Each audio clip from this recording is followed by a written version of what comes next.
Welcome to the Banker Lamp. Please enjoy the video. In this video, I will explain how to make whipped cream vodka.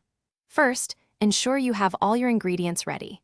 You'll need 1 liter of your favorite vodka, 1 7-ounce can of sweetened condensed milk, and 1 14-ounce can of evaporated milk. These are the core components for achieving that rich, creamy flavor. Having everything measured out beforehand makes the process smooth and enjoyable. Now, let's combine these delicious ingredients. Carefully pour the entire liter of vodka into a large mixing bowl. Next, add the 7-ounce can of sweetened condensed milk.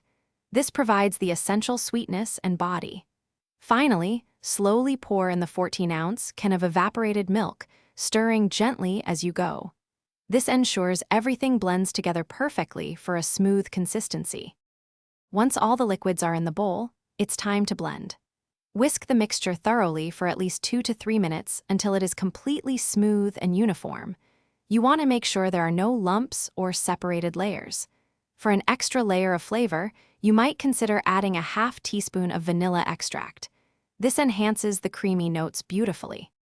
After blending, carefully transfer your homemade whipped cream vodka into a clean, airtight bottle.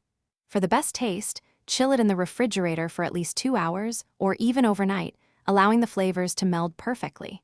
Serve it over ice in cocktails or as a delightful shot. Remember to check the description for a link to Little Tree's black ice and other great deals.